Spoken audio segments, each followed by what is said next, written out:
હાય મિત્રો, કેમ છો બધા? મજામાં ને? તો નવા વ્લોગમાં તમારું સ્વાગત છે. જય દ્વારકાધીશ ને મહાદેવ હર. અને હેપી મકર સંક્રાંતિ. એટલે બધાને ખૂબ ખૂબ શુભેચ્છાઓ મકર સંક્રાંતિની. અને આજે મસ્ત એવો દિવસ છે અને આપણે તો રજાનો દિવસ છે. તો શું તમે બોર ને ચણા ખાધા કે નહીં? અને બધા ને પતંગ ચગાવવા અત્યારે ધાબા પર પૂગી ગયા છે, મને ખબર છે. તો આપણે પણ છે ને પતંગ ચગાવવા જવાનું છે અને ઊંધિયું પણ ખાવાનું છે. અને છે ને ખાસ કરીને એક મેચ જોવા પણ જવાનો છે. તો ક્યાં જવાનું છે તો તમે બધા સાથે જોડાયેલા રહો અને ફૂલ એવી મોજ કરો. તો એરિયન સીડ્સ અને ટ્રેડ્સ દ્વારા ભવ્ય મેચનું આયોજન કરવામાં આવેલ છે આપણા જ ગામમાં. તો તમે બધા પૂગી જાજો મેચ જોવા માટે. જોકે મને પણ ઇન્વાઇટ કરેલ છે એટલે હું તો જવાની જ છું, પણ તમે બધા એને જરૂરથી પૂગી જાજો. અને જો ભૂલે ચૂકે રહી ગયા હોય તો મારા વ્લોગમાં જોતા જાજો. હે ને ભાઈ, કેવી મજા આવવાની છે. એટલે તમે બધા એને આવવાનું ભૂલતા નહીં. અને આજે મકર સંક્રાંતિ છે અને અમે બધાને રજાનો દિવસ, એટલે ફૂલ મજા આવવાની છે. તો પોગી જાજો મેચ જોવા. તો આપણે ખંભાળિયાની બજારમાંથી નીકળ્યા અને અહીંયા તો ચારેય કોર નકરા હે ને ફુગ્ગા જ જોવા મળે તમને. હે ને અને નકરા પીપોળા ને પતંગ ને આજ તો નકરું છે ને એવું જ જોવા મળશે બજારમાં, કેમ કે મકર સંક્રાંતિ છે. અરે આટલા બધા ફુગ્ગા, અરે આ છોકરી નો ઉડી જાય ત્યાં. તો ફાઇનલી ગાઈસ આપણે પોગી ગયા છીએ એરિયન સીડ્સ અને તેમની ટીમ દ્વારા આયોજિત એવા ભવ્યથી ભવ્ય મેચ જોવા માટે. તો જો અહીંયા 2 ટ્રોફી પણ રાખેલ છે જે જીતે એના માટે, અને વિવિધ ટીમ પણ અહીંયા બધી છે ને આવેલી છે રમવા માટે અને એમના લોકોનું ટેલેન્ટ બતાવવા માટે. તો મસ્ત એવું આયોજન કરેલ છે અને બધી ટીમ પણ સપોર્ટિવ છે.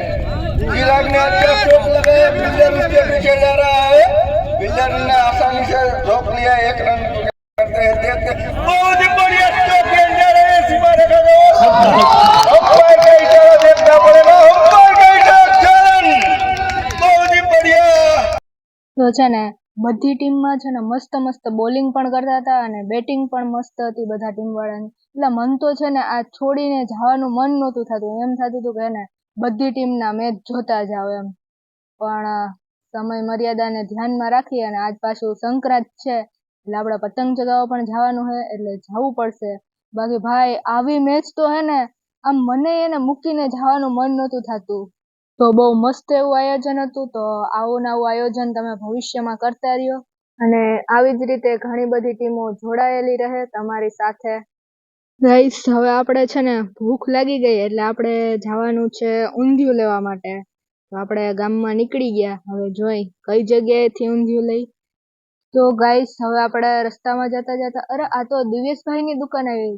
આ ભાઈને તો આજે ટાઈમ નહીં હોય ઊંચું જોવાનો ગરાગીમાંથી, એટલે આપણે ફાઇનલી ગાઈસ પોગી ગયા છીએ આપણે એક રિલેટિવની દુકાને. તો મેં મારા ભાઈને કીધું કે ભાઈ આપણે પણ છે ને આ ગાંઠિયા વણતા શીખવું છે, તો શીખવાડને જરીક. એ કે હા તું વિડીયો બનાવસ ને તો એ વિડીયો બનાવી લે અને પછી એને એમાંથી જોઈ અને શીખા રાખ. હું તો એમ કઈ જોઈને થોડું આવડે, તો આ તો આર્ટ હોય ભાઈ. તો છે ને વણેલા ગાંઠિયા પણ જેમ ઓર્ડર આવે ને એમ તરત ને તાત્કાલિક તાજા જ બનાવીને આપવામાં આવે છે. તો જો આ મહિનો વણવા. જોકે મન તો આવું શીખવું હે પણ જો ને આ શીખવાડતું નથી ભાઈ. આ પણ આર્ટ છે અને આપણે એમ કરવા જઈએ તો એને લોટ ઈ પાટલામાં જ ચોટી જાય. તો મસ્ત મસ્ત એવા છે ને વણેલા ગાંઠિયા બનાવે છે ગરમા ગરમ. ખાવા હોય તો આવી જાજો. જો મેં તો લઈ જવાની હું ખાવા માટે. તો ગાઈસ ફાઇનલી આપણે જેના માટે આવ્યા હતા એ ઊંધિયું. આપણે આટલું બધું ઊંધિયું છે તો એમાંથી ડાયરેક્ટ આપણે લેવાનું છે, કેમ કે દુકાન તો આપણા રિલેટિવની છે. તો ગાઈસ મસ્ત મસ્ત એવું આપણે ઊંધિયું લઈ લઈએ છીએ.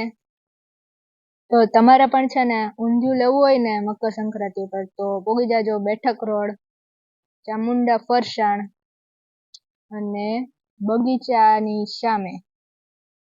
તો ગાઈસ એના સિવાય પણ મરચા સંભારો અને વણેલા ગાંઠિયા અને મરચા તળેલા તેમજ કચોરી અને ઊંધિયું ને રસપાત્રા ને અરે બધું જ મળી રહે ફરસાણમાં. બાકી ફાઇનલી ગાઈસ હવે આપણે છે ને ઊંધિયું ખાઈ અને ચડી ગયા અગાસી પર પતંગ ચગાવવા માટે.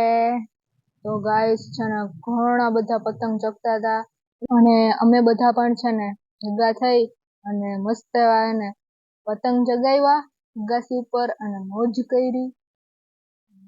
એમાંય જો આજ તો આકાશ આખું છે ને રંગબેરંગી થઈ ગયું, જાણે બધા પતંગ ખુશી ખુશીથી આકાશ હારે વાતું ન કરતા હોય એવું એને મસ્ત દ્રશ્ય લાગે ભાઈ. એટલા બધા પતંગ ચગે હે કાંઈ આકાશમાં, બહુ એટલે બહુ મસ્ત. એને જો તમે જોઈ શકો તમારે પણ ત્યાં છે ને આટલા જ પતંગ ચગ્યા હતા કે શું?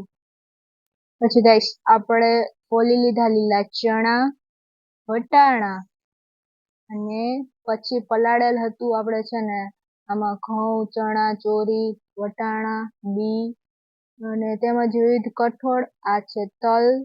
તેમજ હવે આપણે આ લીલા વાલ પણ ફોલી નાખ્યા અને આ લીધેલી હતી જાર અને તેમજ આ ખીચડી. એટલે આપણે છે ને બધું ભેગું કરી અને બનાવવાનો છે ખીચડો.